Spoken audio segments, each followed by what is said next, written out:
What's up, guys? Welcome back to another episode of BreBre Talks MMA. The biggest key to victory for Makhachev here is I think he is going to want to take Charles Oliveira down, just like he did in the first fight, but I think he's going to want to get him to the fence immediately.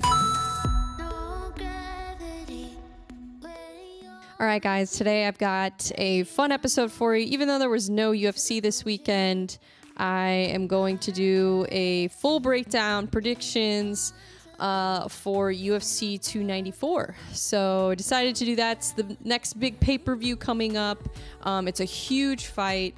So I wanted to kind of dive into it and just kind of see, what my thoughts are on the matchups and who I think is going to get the dub. So we're going to dive into that. Also going to talk about the fight coming up this weekend, Grant Dawson versus Bobby Green. That's another huge lightweight fight. I've obviously changed my my set here. I did some upgrades. So let me know what you guys think. I'm going to work on the lighting too. So I don't know. Hopefully the lighting looks good. I can't really tell. So hopefully it looks good, but I am going to work on that. So I'm upgrading things. You guys know me. I'm always trying to level up. But yeah, so I upgraded the set a little bit, changed it. Got the desk now. I'm all official with my desk. I got my notes over here. I'm ready to rock, guys. Okay. I feel so much more organized now. It's fantastic. But anyways, so let's go ahead and kind of get into it. Lots of fights to get into. So this card is absolutely stacked. I don't know what order these are in. So if these are out of order, I apologize. This is the order they were in on the UFC website. So I would assume that this is correct, but who knows?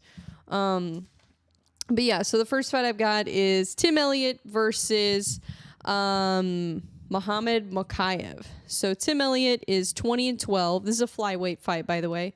Tim Elliott is 20-12. Mohammad Mokaev is 10-0.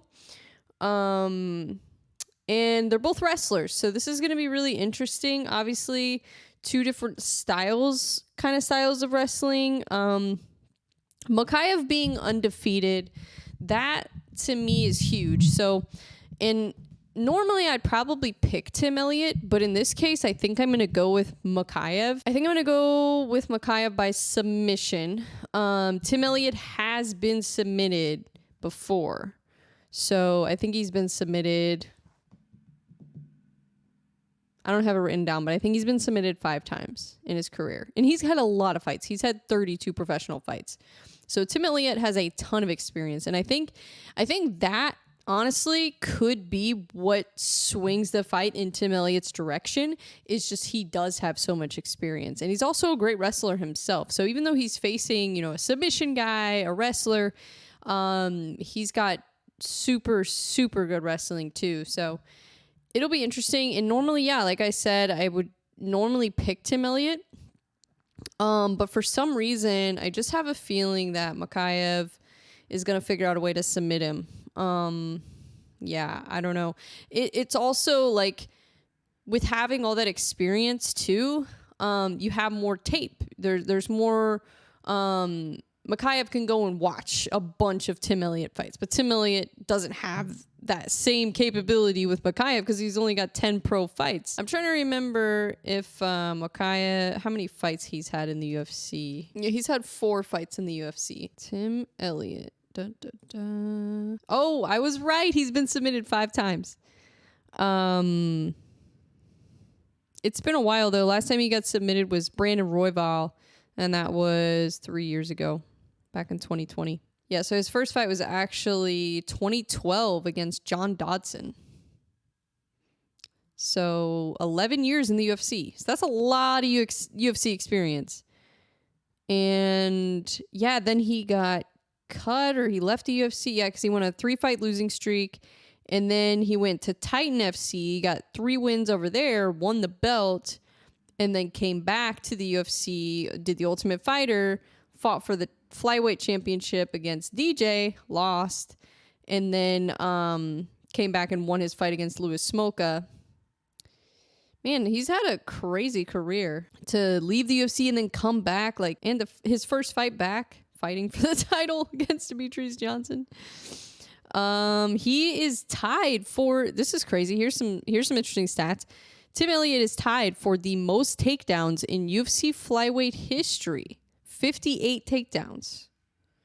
Most strikes landed in UFC flyweight history. Second most fights in UFC flyweight history. That's wild. Most unanimous decision wins in UFC flyweight history. Wow. That's crazy. But anyways, not to get too into the weeds. Yeah, I'm gonna go with Mokaev on that one. Although I don't think it's gonna be easy. I think Tim Elliott is super tough, super talented, experienced. I don't know. I just have a feeling that Mokaev is gonna win that one. So I'm going with Mokaev on that one via submission. We'll see if I'm right. We'll see how my picks play out. I don't know. I always get nervous to do these predictions because it's MMA. Like, you never know what's going to happen. But then after that, I don't think this fight is after that. I think this fight is like the third to last fight. So I don't know why they're in this weird order. But anyways, but this is the one people have been asking me about a lot. So I'll go ahead and talk about it. Magomed Ankalaev versus Johnny Walker. So this fight is a light heavyweight fight. Magomed Ankalaev, his last fight was against Jan Blachowicz. That was for the vacant light heavyweight title. And it ended up going to a draw. So neither fighter won the belt. And that's how Jamal Hill ended up getting the fight with Glover Teixeira. And then now Jamal Hill is the champ. And speaking of Jamal Hill has a knockout win over Johnny Walker. And that was one thing that I kind of looked into a little bit because I remember, how can you forget that knockout? If you haven't seen that fight, that knockout, when Jamal Hill knocked out Johnny Walker, go and watch it. It's one of the craziest knockouts I've ever seen.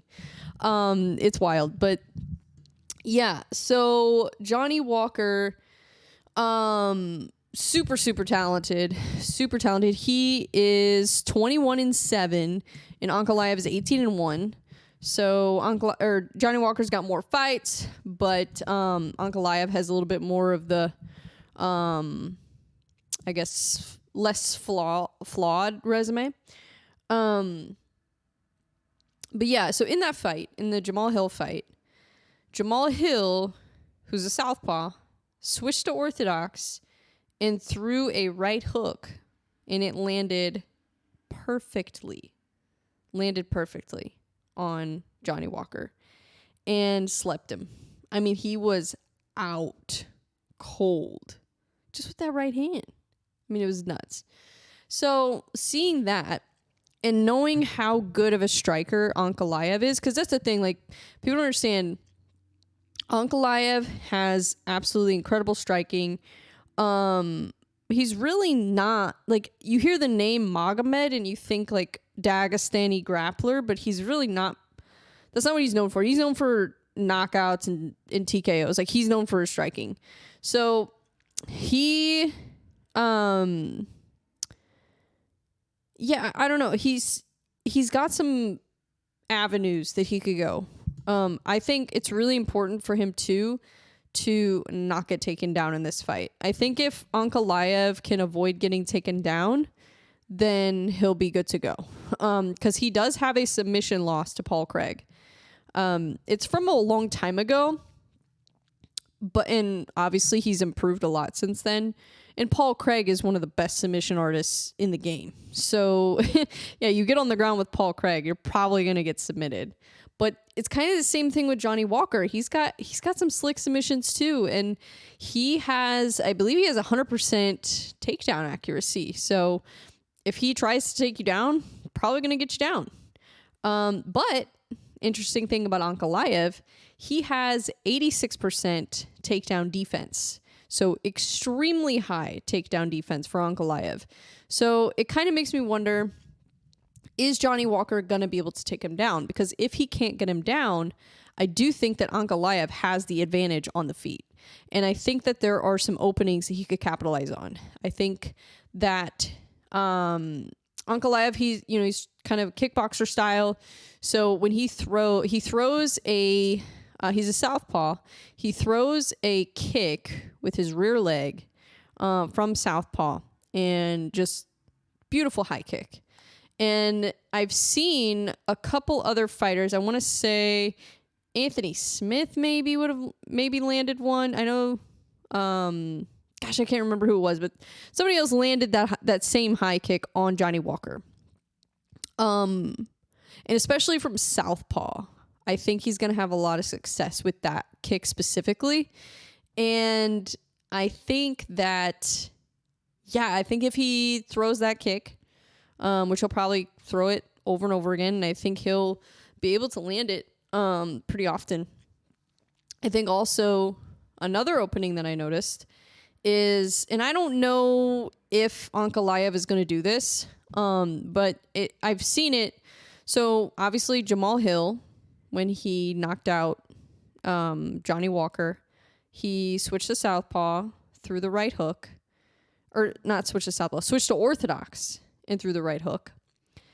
And I noticed that Anthony Smith hit him with that same right hook. Well, Anthony's not southpaw, but he threw that same right hook from orthodox and landed it clean. Obviously he lost that fight, but still, it still shows that there are some opportunities that Ankalaev could kind of take advantage of. So I think and I've seen Ankalaev switch stances before. So when he was fighting Jan Blachowicz was tearing up his leg, and Ankalaev switched stances because of that. Not because he wanted to switch stances. He didn't look super comfortable throwing from orthodox. He definitely looked more comfortable throwing from southpaw. But he did land a right hook on Jan. It didn't really hurt Jan that bad, but it still landed. And I think if he can do that with Johnny Walker, throw that kick from southpaw, that high kick, and throw and switch to orthodox and throw that right hook, I think that he'll have some success with that, whether it'll knock him out or maybe it'll just kind of wear him down and do damage. Either way, I think those are some good opportunities for Ankalaev to capitalize on. Because I do think it is going to be the striking. I think it's going to come down to the striking. And Johnny Walker has good striking too. He's really rangy. He's tall. He's 6'6". He's ginormous. So I think that's also going to be a problem for Ankalaev too. And that's something that he's going to have to adapt to.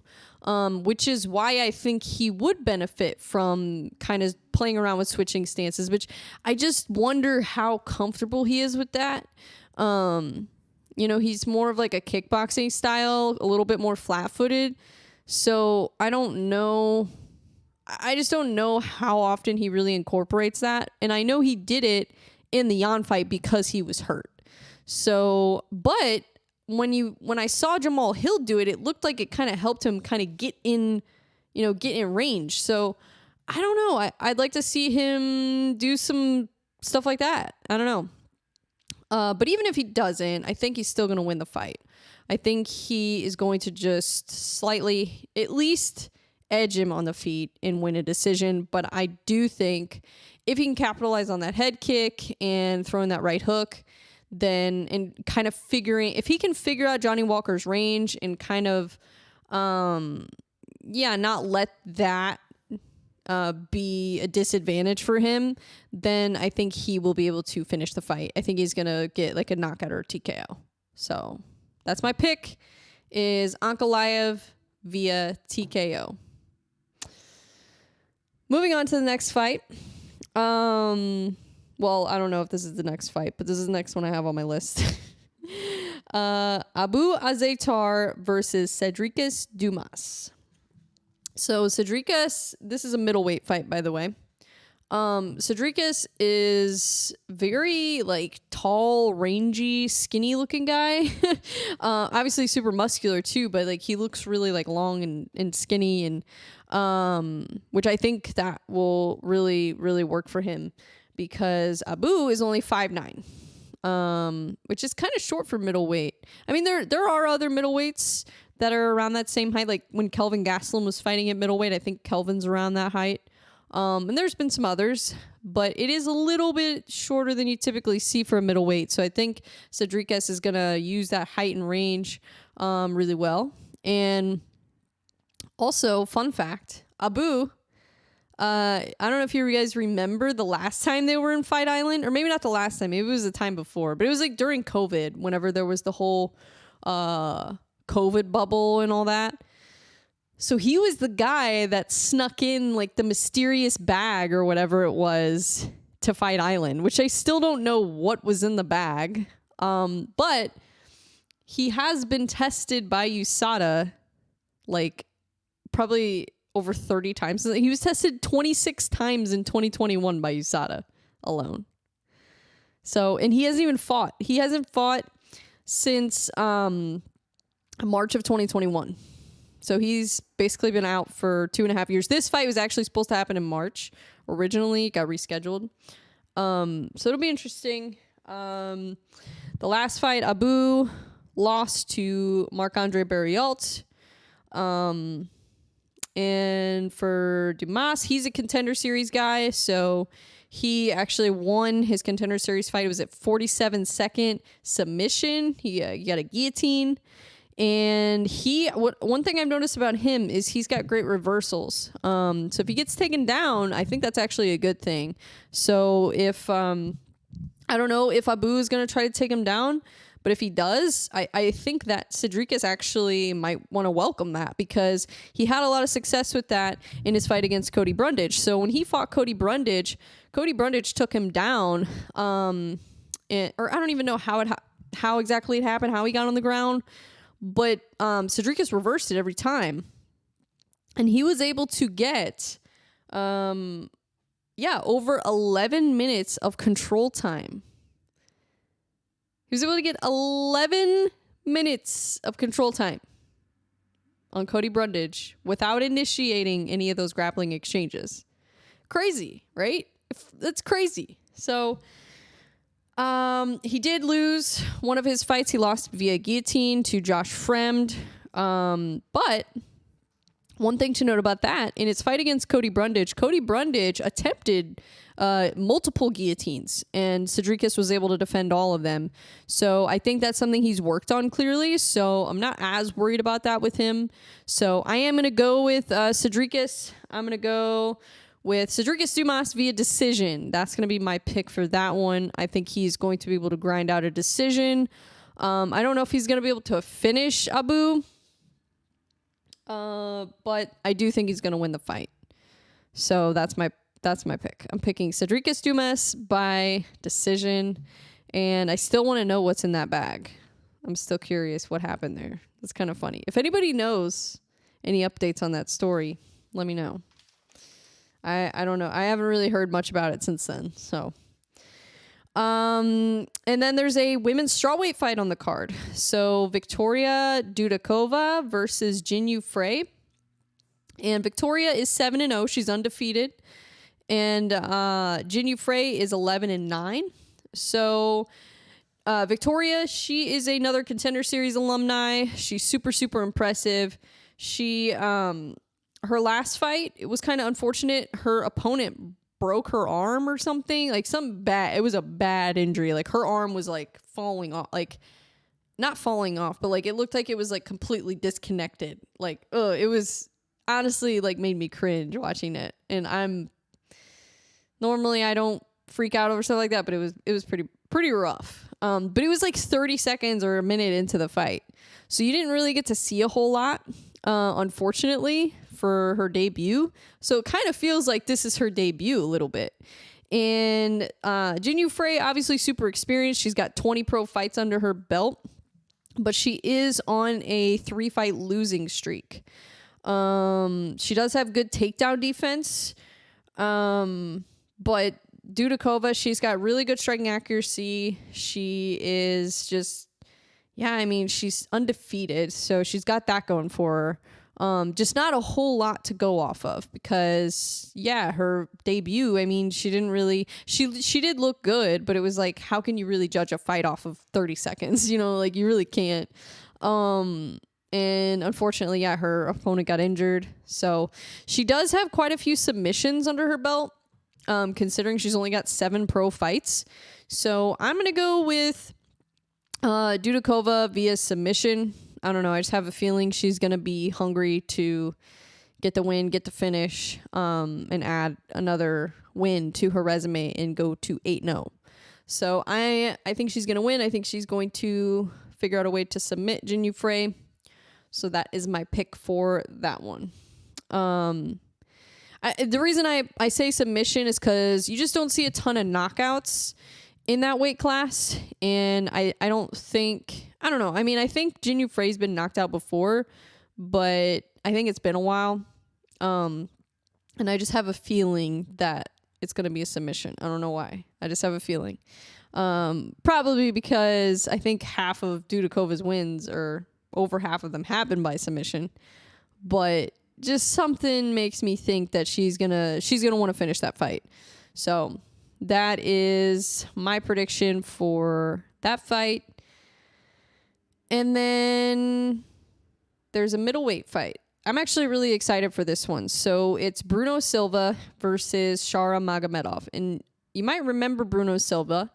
He was one of the first guys that Pereira fought when Pereira came into the UFC. So the first guy that Pereira fought was the Greek guy, Andreas.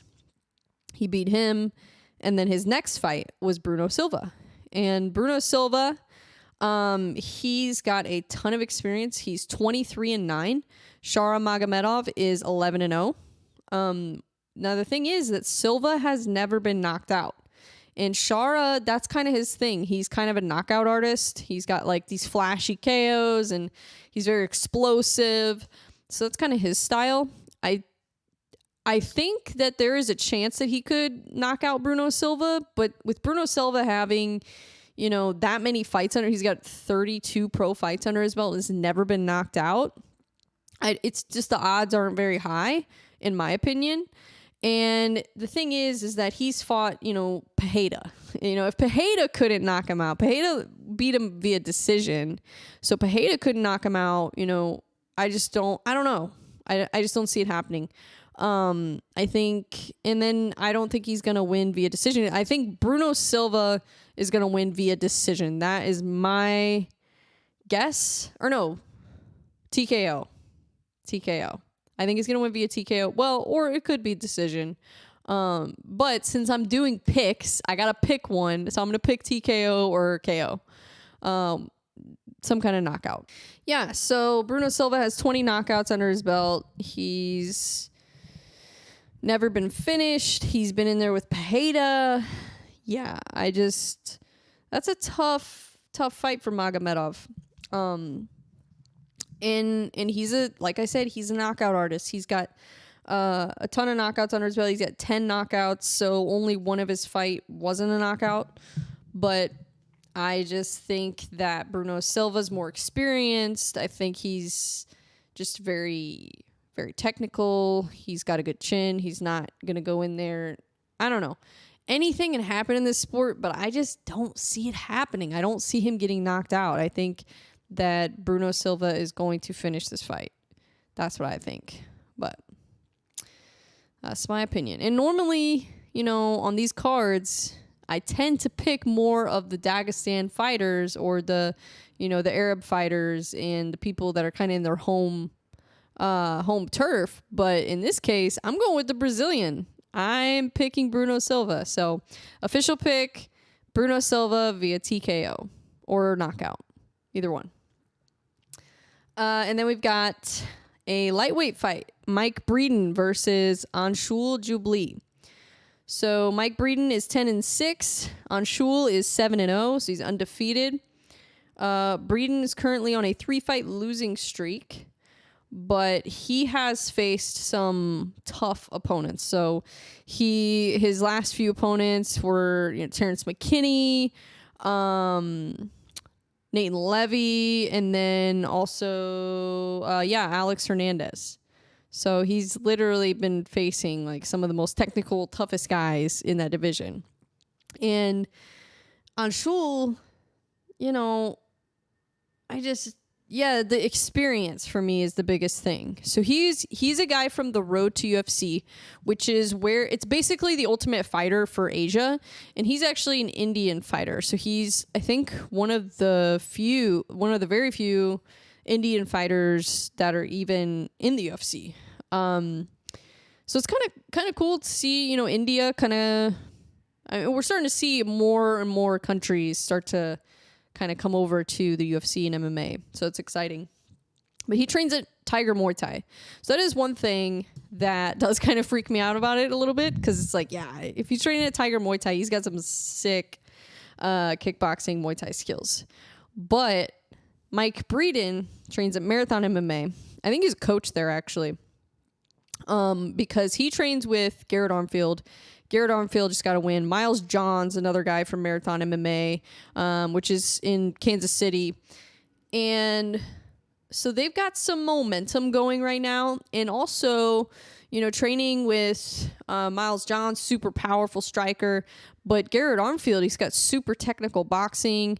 So I think that will play a factor too. I think the key for Mike Breeden in this fight is to kind of mix it up with some boxing and wrestling and just kind of, I don't know that he's gonna, I don't know.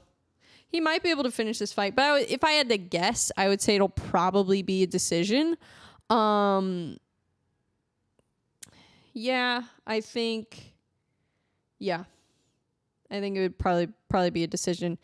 And yeah, I think takedowns will be a huge factor for him. I think if he can even just get a couple takedowns, I think that'll probably be huge. But another thing is, Anshul, in his road to UFC fight, he was outstruck technically in that fight. He won via split decision. So it wasn't like a dominant win.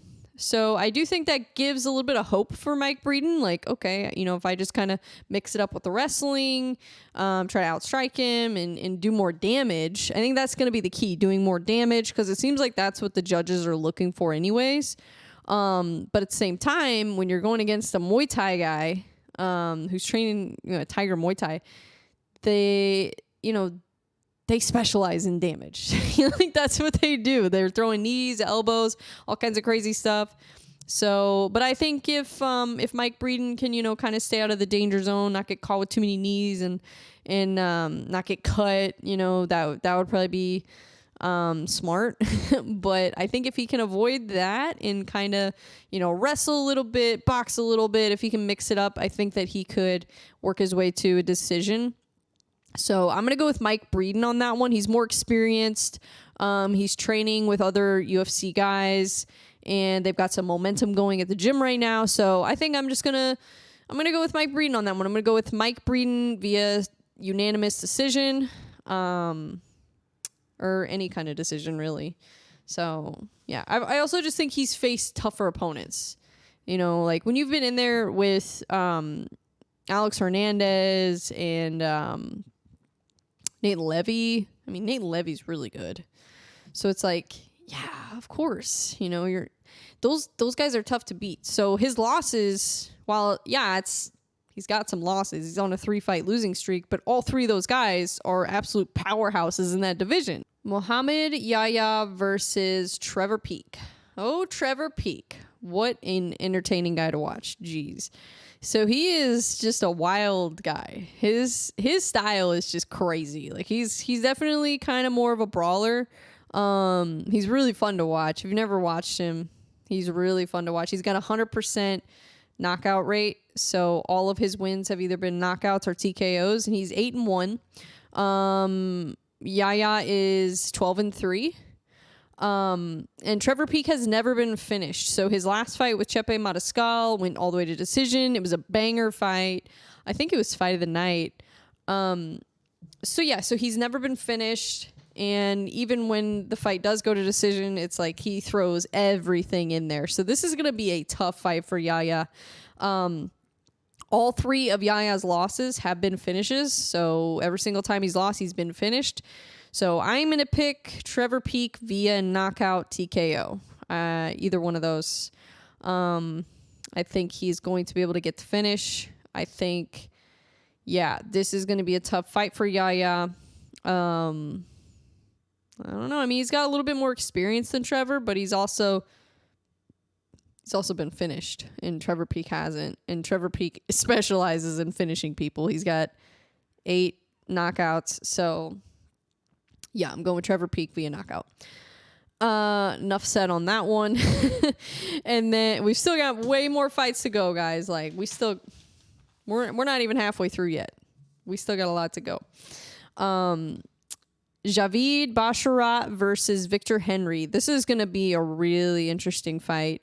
I didn't see it on the website, so I'm hoping it didn't get canceled or something. But I figured I would do the prediction for it anyway, even though it's not on the website. I don't know what happened. I think it's still on. I don't know. But we'll go ahead and do the prediction anyways. So Basharat's 14-0. Victor Henry's 23-6. Basharat's training at Extreme Couture.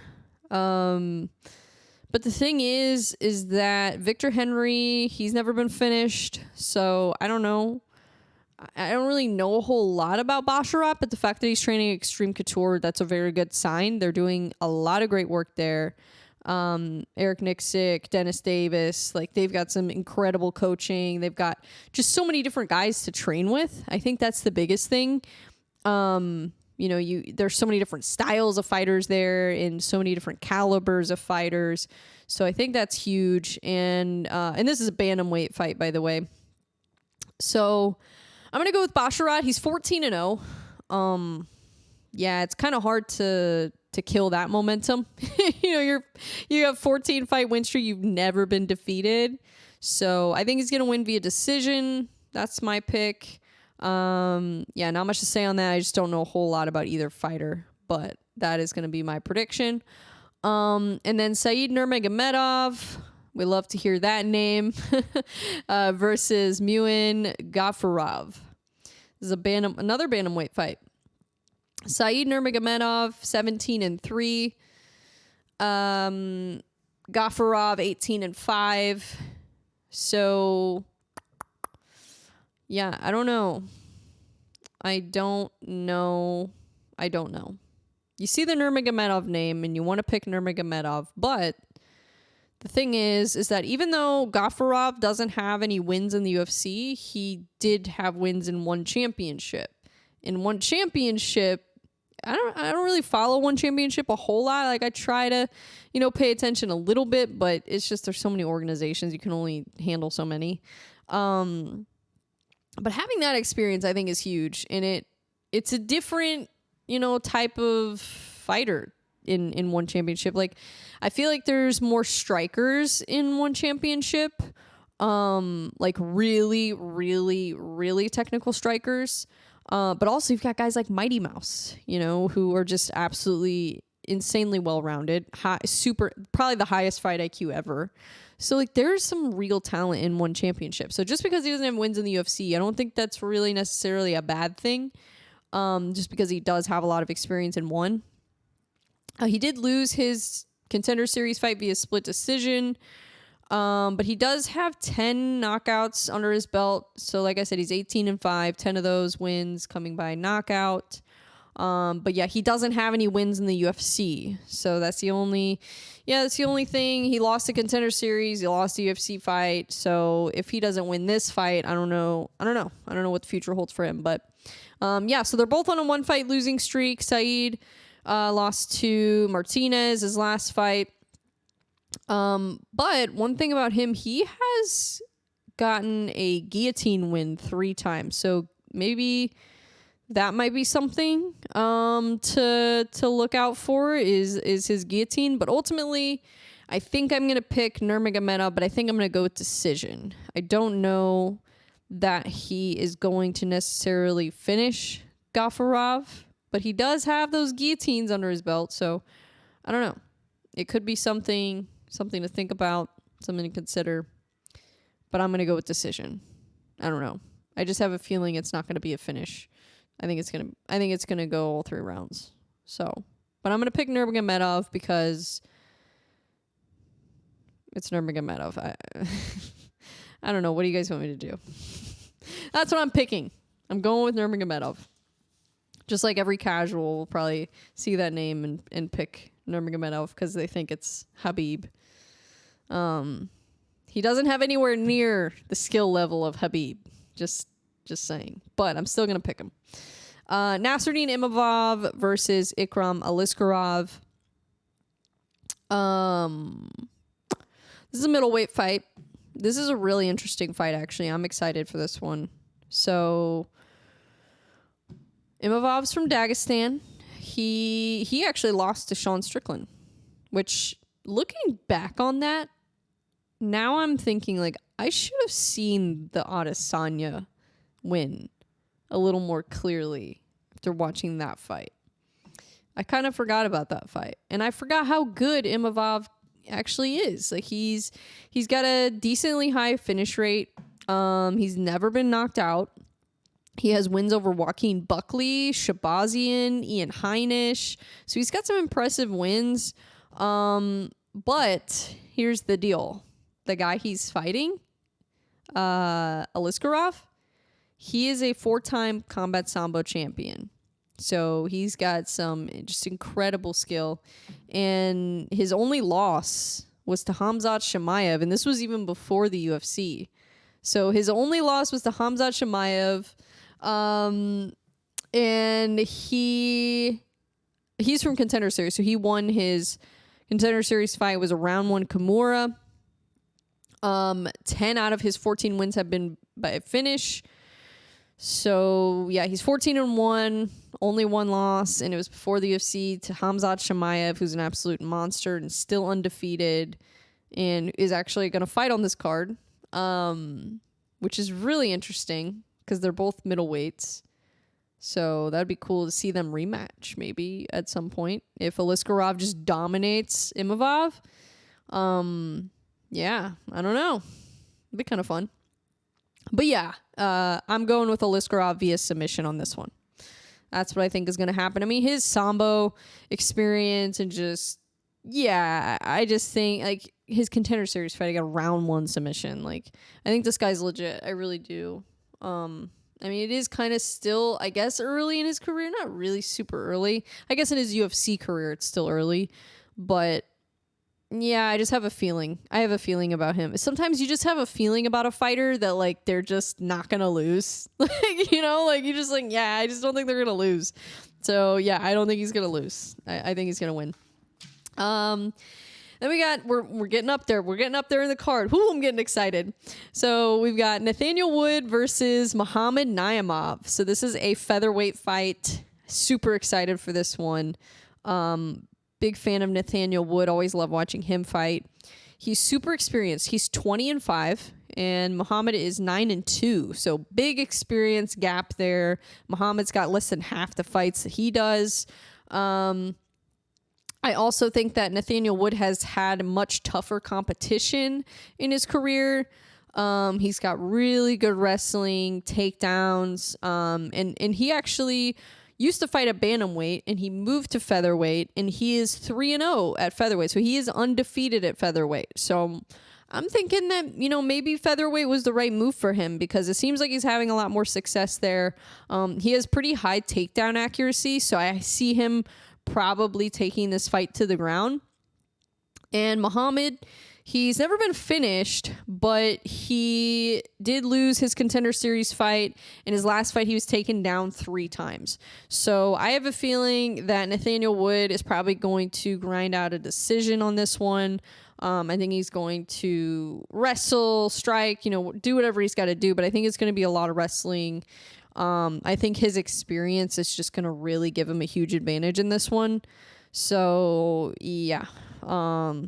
I'm going with Nathaniel Wood via decision on that fight. And then, so we're getting there, guys. We are getting there. We are at the co-main event. I'm so excited for this fight. Paulo Costa versus Khamzat Chimaev.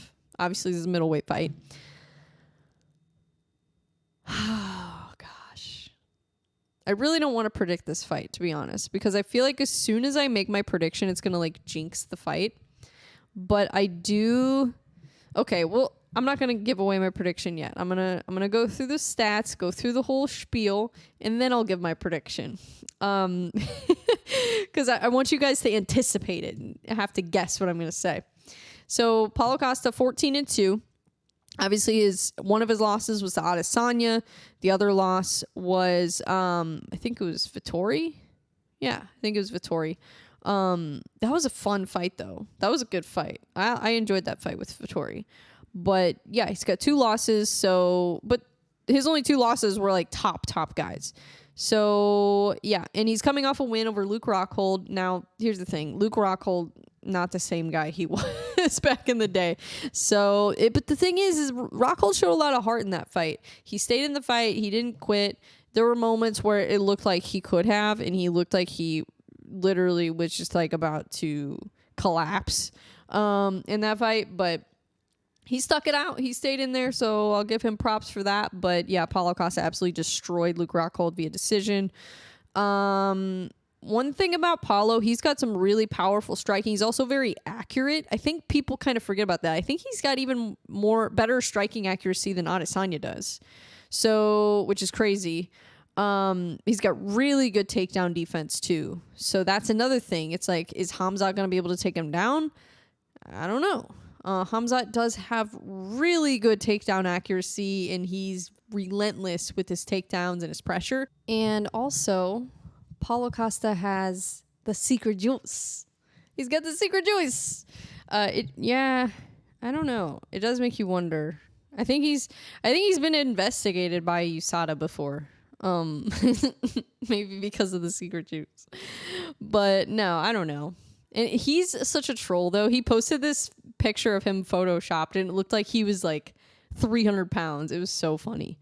But yeah, that is another thing about Paulo. He's ginormous. He's huge. Even for middleweight, he's huge. Super muscle bound, like just very big, bulky guy. Which is probably where a lot of his power comes from. You know, he's very explosive. But he's also got good cardio, which a lot of times you don't see with those really muscular guys. You know, I mean, his fight with Yoel Romero was absolutely nuts. Went all the way to decision. So yeah, but the thing with Paulo is not a super active fighter, especially when you look at like Adesanya. You know, Paulo has fought 5 times in the last 5 years. He's gone 3-2 in those fights. So, yeah, I mean, just not as much activity for sure. And Khamzat, he's 12-0. And he has fought 6 times in the last 3 years. And that's even considering, like, he had COVID. Like, I remember I think there was one point he said he was, like, retiring. Like, he was super, super sick from COVID or something. But he's still 6 fights in 3 years, so a lot more active than Paulo has been. He's very aggressive, he uses pressure really well, just walks you down. Physicality, he's very strong. He's just relentless with his takedowns, like I said. Insane wrestling skills, just, yeah, one of the best wrestlers I've seen, honestly, in the UFC. And the Burns fight was really interesting. So they both had a lot of good moments in that fight. And I did think that Khamzat won the fight. And there were some people saying that they thought Burns won. I thought it was pretty clear Khamzat won. But, you know, Burns hit him a lot in that fight. And clipped, like, actually legit hurt him. Maybe a couple times. And at least once. But he got hit a lot in that fight. So that is one thing that I kind of worry about, especially with Costa being so much bigger than Burns. Like, if Costa hits him the same way Burns did, like, I don't know if he's going to be able to recover as quickly as he did with Burns. So I think Khamzat is going to probably want to finish this fight sooner than later. I think he's going to want to try to get it over with in the first round, just to avoid any chance that he could get caught or, you know, I don't know. I just think the longer it goes on, then, yeah, I mean, because you look at the Burns fight. So in the beginning of the fight, Khamzat almost finished Burns via ground and pound. And then later in the fight was when he got hurt. So that's the only reason I think that, maybe he should try to and he obviously does have a sense of urgency. He's an incredible finisher. But he wasn't able to finish Burns, who's smaller. Now Burns is super, super tough. I don't know what Paulo Costa is going to show up. That's the thing. Like, is the Paulo Costa that fought Yoel Romero going to show up? Or is the Paulo Costa that drank wine before the Adesanya fight going to show up? I don't know. Like, I don't know. So that's the only reason I worry. I do think Chimaev is going to win this fight, though. He's got pretty high takedown accuracy. He's super, super strong, like I said. Yeah, I've just been really impressed with him. His last fight, Kevin Holland finished him pretty quickly, and Kevin Holland is tough, and he's not small. He's a smaller middleweight, I guess, and they weren't even originally supposed to fight, I don't think. I think that was the card where Khamzat missed weight, maybe. I keep getting it mixed up with the Burns card. But no, the Burns card was welterweight. The Kevin Holland fight, I think, was a catchweight or something.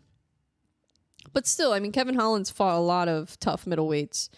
So, yeah, I don't know. Paulo just being bigger, more powerful, more accurate striker. I think that's the most dangerous thing for Khamzat. So I think what he's going to want to try to do is probably try to take him down as soon as possible. Now, Costa does have good jiu-jitsu, but if Burns wasn't able to submit Khamzat on the ground, it is dangerous going to the ground with Gilbert Burns, and Khamzat did it no problem. So if Burns wasn't able to do it, I don't know that Costa will be able to. I just don't see that happening with that style of wrestler like Khamzat. I don't see him being able to really submit him off his back or anything like that. Anything could happen, but I just don't see that. I see it more likely a scenario Costa catching him on the feet. That's more likely, or winning a decision. So I think if it goes past the second round, I think there's a possibility that Costa could win the fight. But I think that in the first round, that's when Khamzat really needs to capitalize. And I think that's when he needs to get Costa to the ground and just get to work and either try to submit him or TKO, ground and pound. But I think it's going to be a ground and pound TKO. That is my prediction. I think it's going to be in the first round. Or maybe the second round. But I'm going to go with the first round. I don't know why. I'm feeling spicy. So, yeah, I'm picking Khamzat Chimaev. But I think this is... I don't know. I'm excited. This is a really exciting fight. I'm so excited to see this because it's who knows what's going to happen. I don't know. Paulo Costa could end up knocking him out right away. So it'll be interesting. But yeah, I'm going with Khamzat, TKO, ground and pound. All right, main event time. Let's go. Let's freaking go. I'm so excited for this. Islam Makhachev versus Charles "Do Bronx" Oliveira, the rematch. Oh my gosh, I'm so excited. So Charles Oliveira is coming off a incredible win against Beneil Dariush, who a lot of people thought Dariush was going to beat Charles Oliveira. I'm like, what? Are you guys smoking crack? I'm like, okay, I get where you guys are coming from, but Charles Oliveira is an absolute monster. I know he lost to Islam, and I know he's lost other fights in the past, but he hasn't really lost. The last time he lost before the Islam fight was 5 years ago to Paul Felder. 5 years ago. That's a long time in MMA years, guys, especially when you're Charles Oliveira and you have over 40 professional fights under your belt. So, yeah, and I think that is one thing that Charles Oliveira does bring to the table in this fight. He's got a lot of experience. He's got a ton of submissions. Obviously, his submission game is absolutely insane. So let's talk about it. So, let's just kind of go over the numbers a little bit. So, Islam Makhachev, 24-1. He's a southpaw. He's 32 years old. 62% takedown accuracy, 90% takedown defense. This guy's wrestling and takedowns are absolutely insane. His ability to get takedowns is crazy. He almost makes it look easy to get takedowns. He's got 11 submission wins, 4 knockouts, TKOs. He's on a 12-fight win streak, and he's really highly skilled in all areas. That is one thing about Islam Makhachev.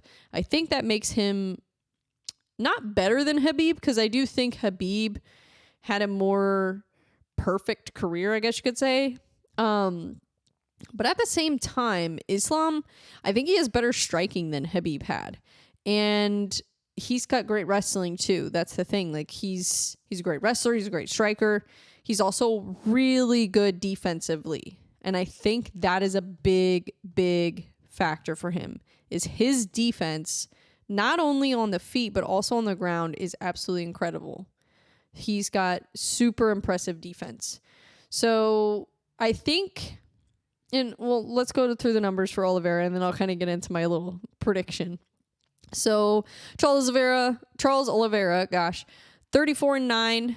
He's orthodox, 33 years old, 4-inch reach advantage in this fight, which I think is important. I don't think it's going to be enough to really bridge the gap, but I think it's important. 40% takedown accuracy, 55% takedown defense. So obviously Islam Makhachev, much higher takedown accuracy and way higher takedown defense. I mean, 90% takedown defense is just insane. But also at the same time, it's like, how many guys have tried to take him down? Probably not that many. So, and then 21 submissions, 10 knockouts. Like, guys, Charles Oliveira is a finisher. He is a finisher. It's just, I honestly think that Islam Makhachev is the only guy he can't seem to figure out at this point in his career. I think you put anybody else in front of him, I'm picking Charlie Olives all day long. But in this one, I don't know. I think I'm going to still go with Makhachev. But one thing, so where do I even start? I don't even know where to start here. So I think the biggest key to victory for Makhachev here is, I think he is going to want to take Charles Oliveira down, just like he did in the first fight. But I think he's going to want to get him to the fence immediately. Like, immediately. Because here's the thing about Charles Oliveira, and this is what makes Charles dangerous for a grappler, especially one like Makhachev, who really, I mean, he could win this fight on the feet, but I think it would probably be smarter to take it to the ground. And I know that sounds crazy because it's Charles Oliveira and he's got the most submission wins and, you know, he's got all these accolades. But I do think that Charles Oliveira is dangerous on the feet too. And we saw that with Dariush. We saw that in other fights. Like, he does have hands. So, could Islam beat him on the feet? I think so. But I think I don't know. I just think it would be a little bit, it would probably make more sense for him to just take it to the ground. But I think he's going to have to do it in the first round.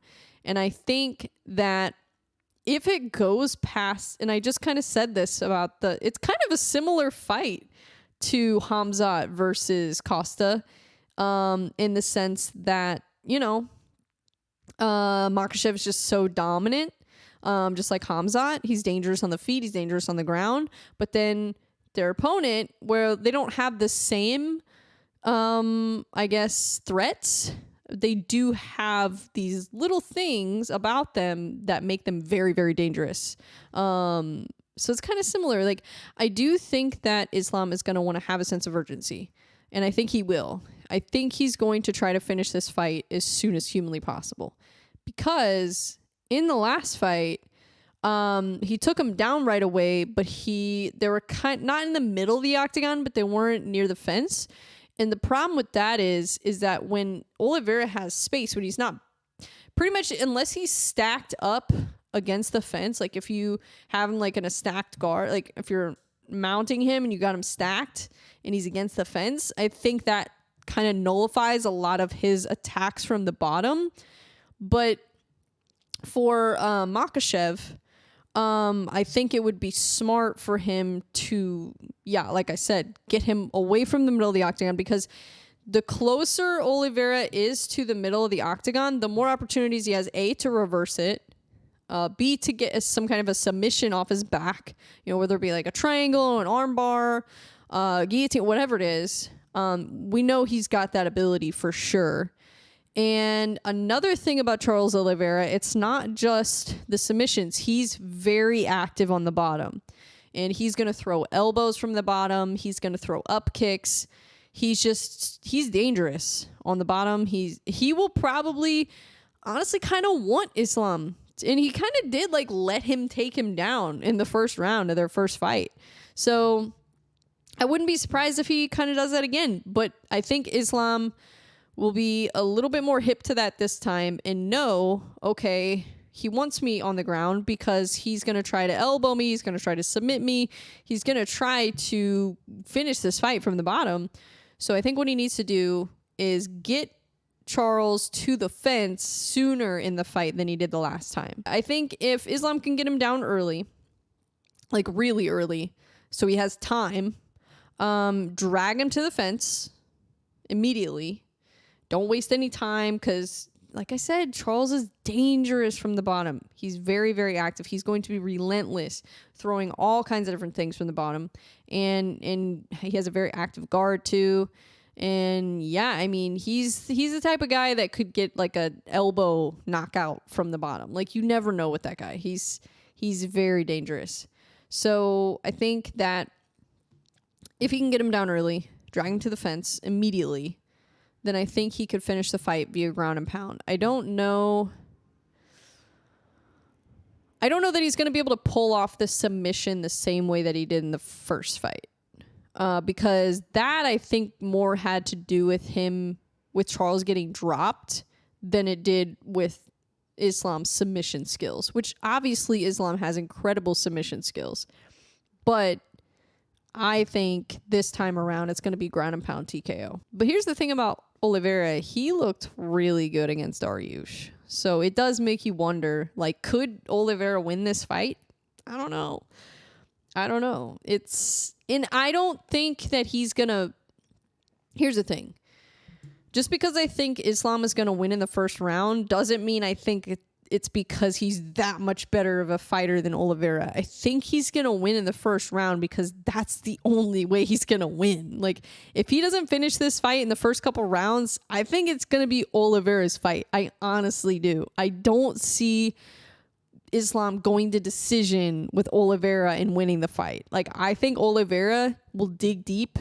If it gets to that point, I think Oliveira, after the first couple rounds, if he can kind of weather that storm, I think Oliveira could figure something out. I don't know. I just think the further the fight goes on, the more and more it goes in Oliveira's favor. I honestly do. So that's why I'm predicting that Islam's going to finish him early, because I think he has to. I really do. I think he has to finish this fight early as possible, in order to win the fight. I think that is just what's going to have to happen. So my official pick is Makhachev via TKO in the first round, via ground and pound. That's my official pick. So there we go. But yeah, so there's more fights coming up, obviously, besides just that, but I'm really excited for that card. This weekend, we've got Bobby Green versus Grant Dawson. That is a really, really big fight. I'm really excited for that one. It'll be interesting. I think Grant Dawson's going to win.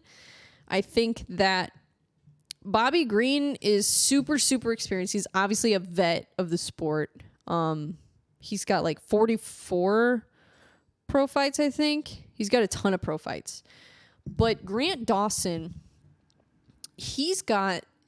I kind of dug into some stats the other day, and I was just amazed at what I saw. I went and looked through all Grant Dawson's fights, because I've watched him fight a handful of times. I've probably seen his last 5 fights or so, 5 or 6 fights. And I remember one thing that I really admired about him was just his ability to keep people on the ground.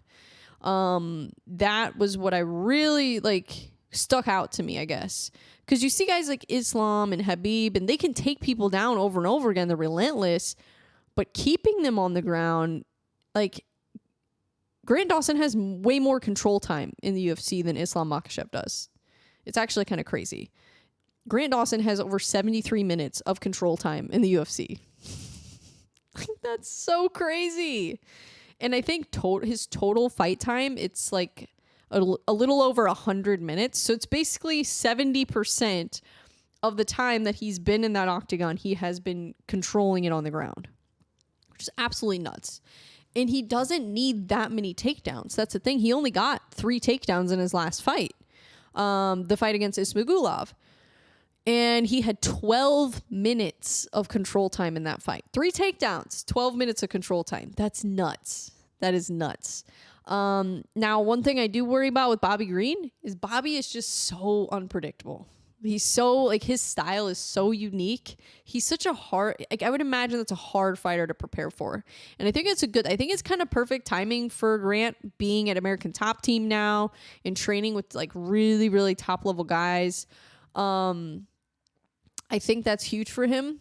And you can see the improvements. You could see the improvements in the Ismagulov fight, just being so strong and relentless with not really his takedown so much, like I said, but with just keeping you on the ground and controlling you. And his transitions are incredible. He's just a really talented wrestler. I think, honestly, might be the most talented wrestler in the division right now, honestly.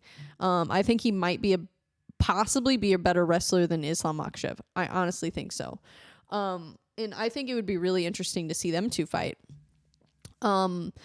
Now, what I could see happening is I could see Grant facing, maybe a little bit of adversity in this fight with Bobby Green, just because, like I said, Bobby's so unpredictable. He's a tricky southpaw. He throws things from weird angles. He throws just random stuff. He throws like a leg kick and a cross combination, a leg kick and a jab. Like, he just throws things that you just, it's kind of hard to know what he's going to throw, and he fights with his hands down, so you can't really see it coming. That being said, fighting with your hands down sometimes leaves you open to vulnerability. So I don't know. I do think Bobby Green might have some moments in this fight, but ultimately I think it will be, just a complete domination from Grant Dawson is what I'm expecting. That's what I'm expecting. It's a 5-round fight, so it'll be interesting to see, him in a main event. And with Bobby Green, that's such a great main event. Dawson versus Bobby Green. Like, that's so fun.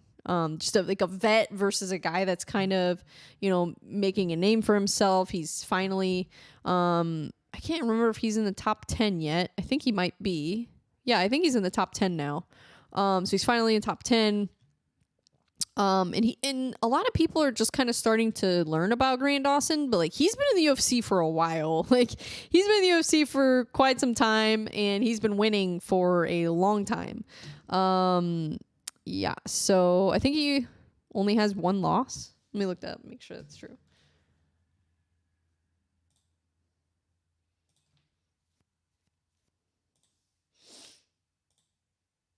Yeah, his record is 20 wins and 1 loss. And his 1 loss was, I think that was before he was in the UFC. It was like some local promotion or something in Kansas City. So yeah, only 1 loss, undefeated in the UFC. So I see this fight going his way.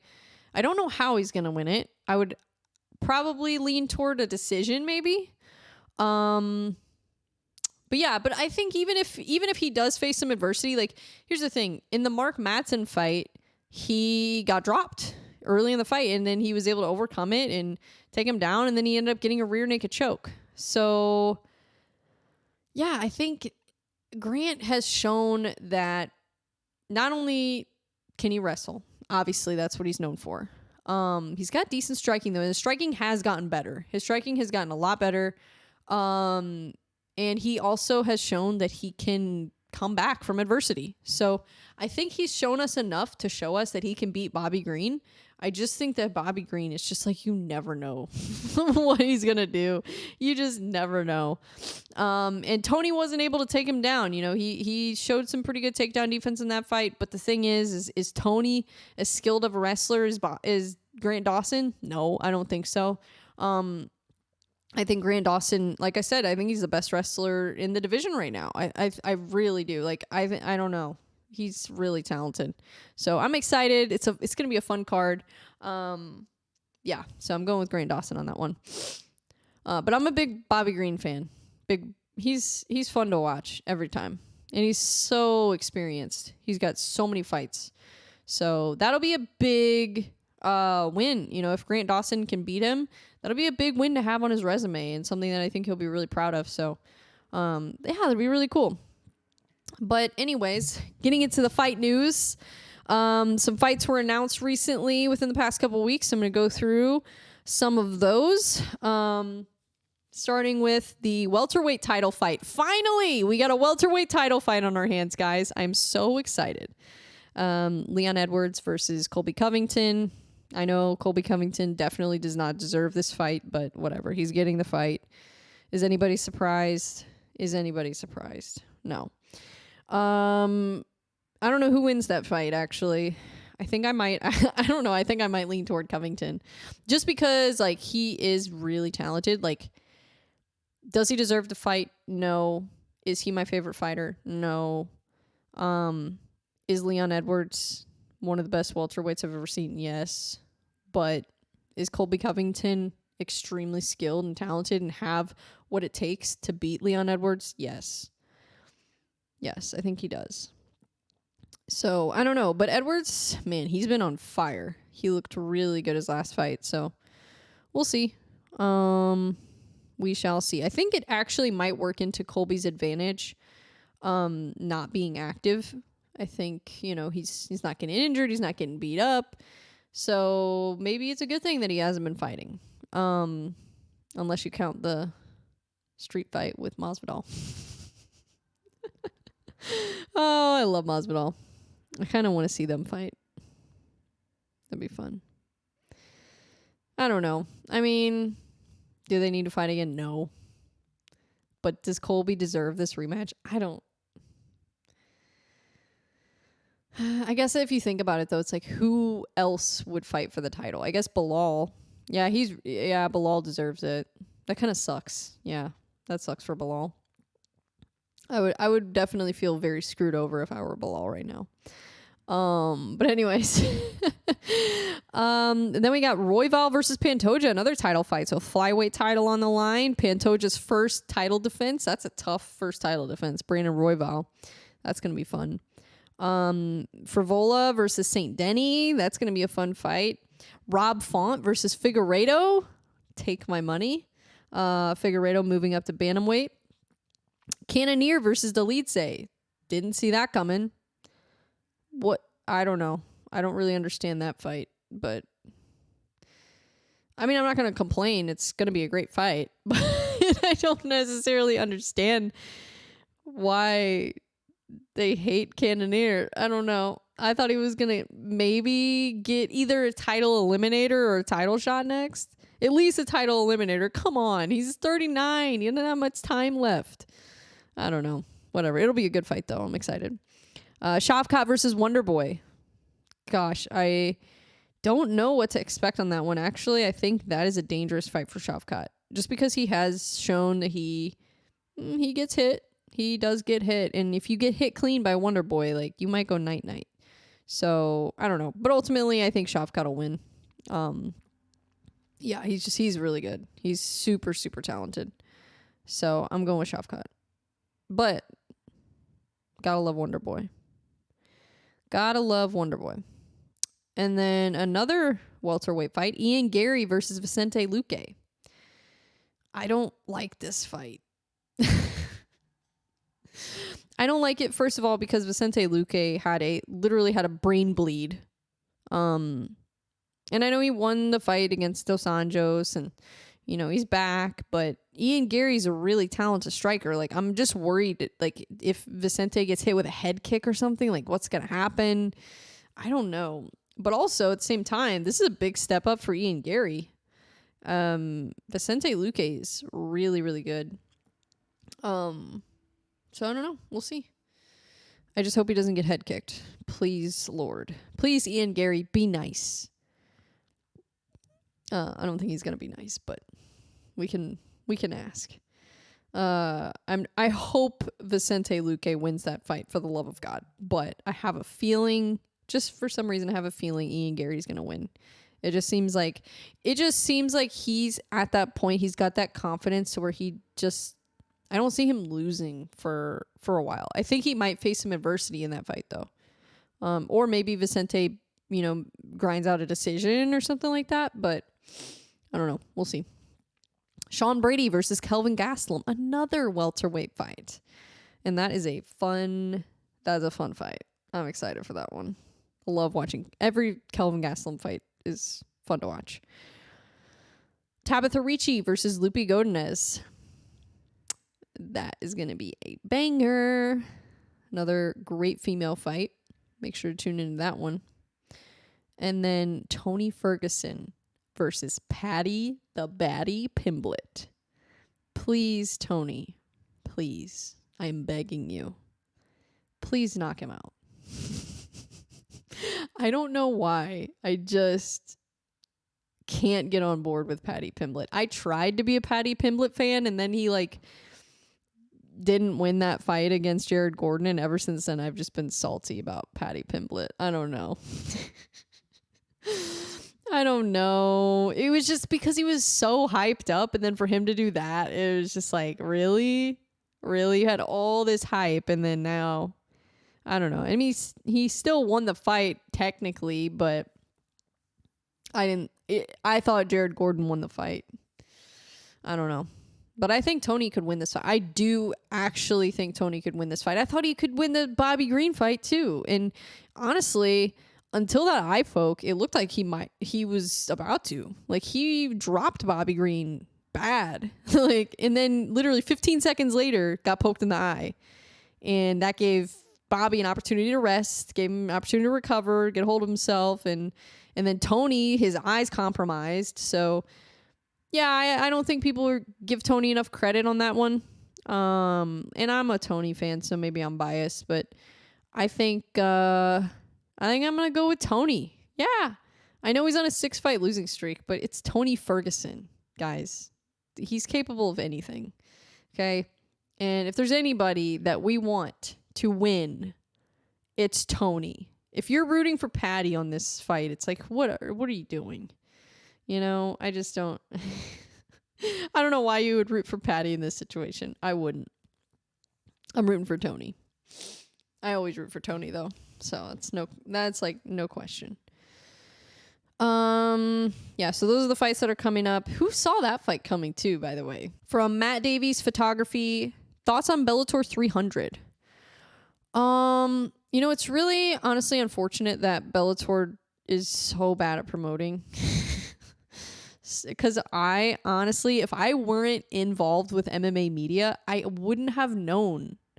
Would any of you guys have known about Bellator 300? I wouldn't have known about it, honestly, because I had to dig through their Instagram to find a post on UFC 300. And they did lose one of the title fights. I think it was the heavyweight or light heavyweight. I can't remember. Sorry guys. I follow so many different promotions in Bellator. Since Bellator is going to basically disappear, it's just not really high on my priority list to be following, I guess. I follow it. I keep track of the big fights and stuff, but I don't really watch it, follow it. My mom watches it, which is kind of funny. But maybe I'll ask my mom what she thinks about it. But no, I think it's cool. I think it's 3 title fights. It was going to be 4 title fights. So 3 title fights, that's huge. What was it? Carmouche, Cyborg, and then Nurmagomedov? Usman Nurmagomedov? One of the new Nurmagomedov guys. I can't remember all their names. I think his name's Usman. Yeah, that's fun. 2 female title fights, which is exciting. I love watching Cyborg fight, and Carmouche. So yeah, I'll be tuning in for sure. But yeah, it is unfortunate that they don't really promote it that much, because I feel like I'm gonna forget about it and then last minute freak out and be like, oh, I gotta turn on Bellator. So yeah, but it is exciting though. Wonder what's gonna happen with Bellator. I haven't really heard a lot of news on that. If they're basically about to collapse, or if they're gonna get bought out still, if PFL is gonna buy them out. It's I don't know what is going on. But yeah. So that's all I got for you guys. I'm excited. A lot of good fights coming up. I'm excited for this weekend. I did watch the Canelo fight, by the way. I'm not covering it because I'm not a boxing analyst. I don't know any of like the rankings or the champions or like all that stuff, but I always watch Canelo. If Canelo is on, I am watching. And Canelo'd. He Canelo'd as usual. Dominant performance. Yeah, Charlo just looked like he looked defeated later in that fight. Like, that was a good fight. I love watching. God, Canelo is so good. It's so fun to watch like boxers because it's like I'm so used to watching MMA and then I watch like actual boxers and I'm like, whoa, like it's just crazy like watching on such a high level of boxing. And he just does little things like he throws punches to the arm, to the shoulder, which I think is really interesting to kind of I guess like take away their power a little bit. And I can imagine, you get hurt, you get hit in the shoulder, get hit in the arm a few times. Like, yeah, you might not be able to throw your punches as well. So I thought that was really interesting. And just his head movement too. Gosh, Canelo is so good. He's so good. It's just crazy being able to watch him fight. Like, it almost feels like it is a special event, but it feels like just like a magical moment watching Canelo fight. Like, it's so cool. I love Canelo. But, yeah, that's all I got for you guys. But I'm excited for the fights. If you like these predictions, let me know. I don't really do a ton of predictions just because I'm always paranoid that I'm going to be wrong and look like an idiot and get humbled. But I decided to get out of my comfort zone and do some predictions this week. So I hope you guys liked it. I'm excited. I'll continue, taking a peek at these matchups, see if any of the fights change. Then I'll go in and update my predictions if needed, if there's any fights that opponent changes or fights that get dropped or fights that get added. But we'll see what happens. I'm excited for UFC 294. I'm excited for Grant Dawson versus Bobby Green this Saturday. That's going to be really exciting. We've got 2 weeks left to Contender Series, by the way. So this Tuesday, which it'll probably already be Wednesday by the time I let this out, so you'll probably already forget about it. But if you don't know already, I do the Dana White's Contender Series post show on Fight Bananas. Go to the YouTube channel. The Facebook page got taken down, so I don't know. I haven't heard if it's back up yet or if it's ever going to be back up. Facebook's been doing some crazy stuff lately, so I don't know why it got taken down. Nobody seems to have any answers, so unfortunately, yeah. So find us on YouTube, Fight Bananas on YouTube. You can see me do the Contender Series post show. Also, I do some other post shows sometimes, and we've got some really exciting stuff coming up in the future. So go to Fight Bananas, check that out. Also, make sure to follow me on Instagram. Bre.Eckert is my main page. That's where you can find all my content. And then also BreBre Talks MMA. That's where you can find the podcast Instagram. So make sure to follow me on there so you can stay up to date with all the new episodes and just all my content. And just keep in the loop. So I appreciate you guys watching. I appreciate all the support as usual. Thank you so much for watching. And I will see you next week. Bye.